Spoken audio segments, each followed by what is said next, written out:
Naikhongchhari BGB কর্তৃক গরিব অসহায় দুস্থদের মাঝে আর্থিক অনুদান, মেধাবী শিক্ষার্থীদের নগদ অর্থ সহায়তা প্রদান, বেকার শিক্ষার্থীদেরকে বিনামূল্যে কম্পিউটার প্রশিক্ষণ শেষে সনদ বিতরণ করা হয়েছে।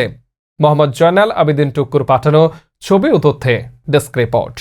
বান্দরবানের নাইক্ষ্যংছড়িস্থ 11 বিজিবি ব্যাটালিয়ন সদরে মঙ্গলবার এক অনুষ্ঠানের মাধ্যমে জোন কমান্ডার ও অধিনায়ক lieutenant colonel SKM Kafil Uddin Kayes প্রধান অতিথি হিসেবে উপস্থিত থেকে সনদ ও এ অর্থ সহায়তা প্রদান করেন।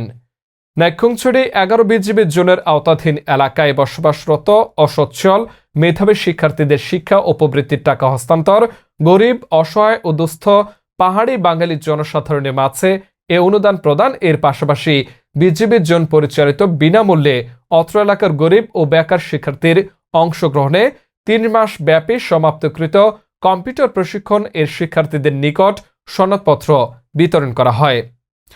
এতে প্রধান অতিথি lieutenant colonel SKM Kafil Uddin Kayes BGB জওয়ানরা সীমান্ত সুরক্ষা, চোরাচালান প্রতিরোধ, অবৈধ অনুপ্রবেশ, নারী ও শিশু পাচার রোধ, অভ্যন্তরীণ সন্ত্রাস দমন সহ পার্বত্য এলাকার সাধারণ জনগণের শান্তি, সম্প্রীতি, শিক্ষার মান উন্নয়ন এবং জীবনযাত্রার মান উন্নয়নের লক্ষ্যে গুরুত্বপূর্ণ ভূমিকা পালন ও শান্তি, সম্প্রীতি ও উন্নয়নের ধারাবাহিকতা বজায় রাখার নিমিত্তে নাইক্ষ্যংছড়ি জোন কর্তৃক ভবিষ্যতেও এ ধরনের কর্মসূচি অব্যাহত থাকার কথা উল্লেখ করে বলেন, মাসিক বা কিছুদিন পরপরই আমরা এটা আমাদের নিয়মিত কার্যক্রম, শিক্ষার্থীদেরকে পড়াশোনার জন্য সাহায্য সহযোগিতা করা।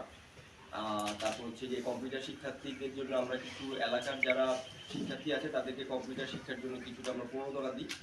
তারপর কিছু যারা অসুস্থ বা চিকিৎসার জন্য সাহায্য সহযোগিতা যতটুকু আমাদের পক্ষে সম্ভব। আমি জানি এই সাহায্য সহযোগিতাটা দিয়ে হয়তো আপনাদের পুরো সম্পূর্ণ কার্যক্রমটা হবে না। যারা মসজিদে আছেন আমরা হয়তো এককালীন কিছু দিতে পারি নাই, চেষ্টা করবো এরপর আমরা দিতে। বাট আমরা তখনই যারা পড়াশোনা করছে তারা কি কন্টিনিউ করতেছো? জি, কন্টিনিউ করতেছে। জি, আমি তাদের বাবা মার ক্ষেত্রে একটু নজর রাখবেন। এটা হয়তো কষ্ট হলেও, সাময়িক কষ্ট হলেও একটা সময় পরে এটা উপকার দিবে। পড়াশোনা বা ইনভেস্টমেন্ট, ঠিক না? জি, একটা ক্ষতি কোনো ব্যবসায়িক, অনেক সময় ব্যবসায় ক্ষতি থাকে, বাট পড়াশোনায় কোনো ক্ষতি নেই, আছে নাই।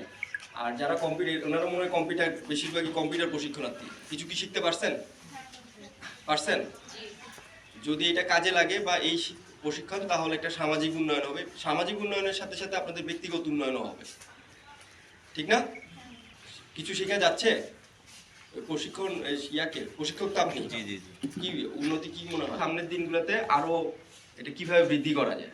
এ সময় অন্যান্যদের মধ্যে উপস্থিত ছিলেন মেজর মোহাম্মদ আশিক, বিজিবির সহকারী পরিচালক আল আমিন, ভারপ্রাপ্ত কোয়ার্টার মাস্টার সুবেদার মেজর সহ বিজিবির দায়িত্বপ্রাপ্ত কর্মকর্তাগণ উপস্থিত ছিলেন। ফলো দিয়ে নাইক্ষ্যংছড়ি টিভির সাথেই থাকুন। ধন্যবাদ।